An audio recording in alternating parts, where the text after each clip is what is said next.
The journey from hopeless to hopeful begins in 1949. Like many in her generation, Kathy Leung was born into communist China at a time of great upheaval. Her widowed grandmother, a landowner, had everything taken away by the communists. At the age of 6, Kathy and her grandmother made the arduous journey from China to Hong Kong. Kathy ended up attending the refugee school in Shamshui-Po.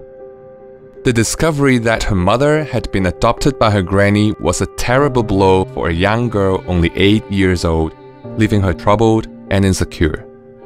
At the age of 12, Kathy was struck by a double-decker bus and ended up in a hospital in a desperate battle with gangrene.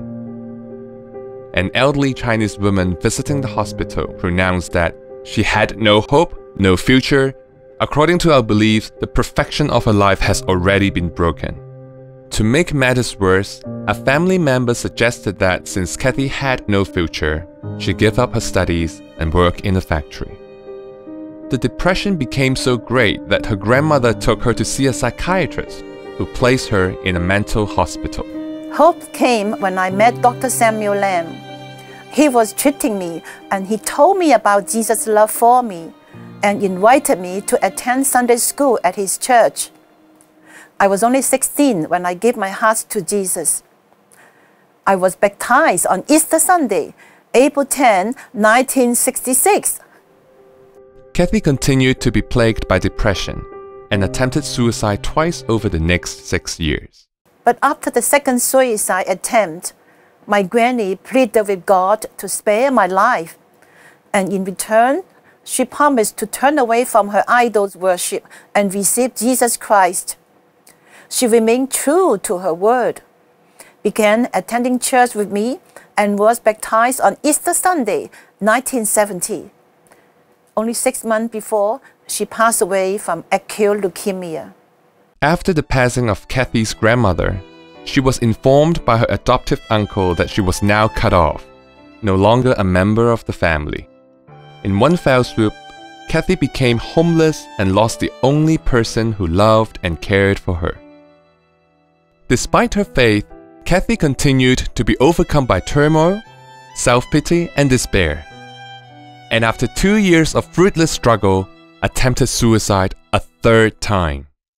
I went to my granny's grave, swallowed over 100 sleeping pills, and drank 2 bottles of Dettol. I pointed my finger to heaven and challenged God. If you are really the living God you claim to be, show yourself to me now.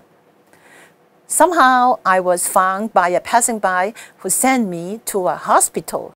The next step in Kathy's journey came when 2 charismatic women entered her life. God revealed to Kay Fury, a Protestant missionary, and Sister Claire Fast, a Catholic nun, that He would give Kathy a new life with new hope. Together, they fasted for 40 days and nights on Kathy's behalf, begging God to deliver her from all curses and to restore her. 9 months later, my life turned around completely.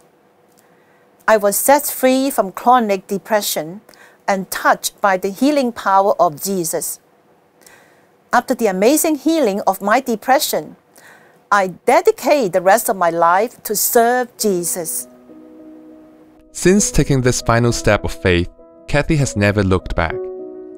After attending Faith Bible College in New Zealand, she has served in a mercy ministry for troubled women and children, started the Cantonese-speaking Women's Aglow chapter in Hong Kong, taught Sunday school at St. John's Cathedral, and worked as an office and business manager at Union Church.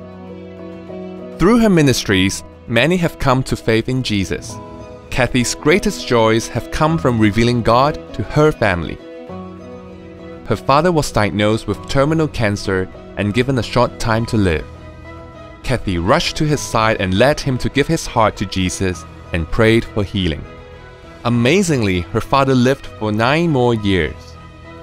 After years of persistent prayer, her mother accepted Christ in 2006. And despite superstition, was baptized before she passed away 2 years later. Man's tragedy is God's opportunity.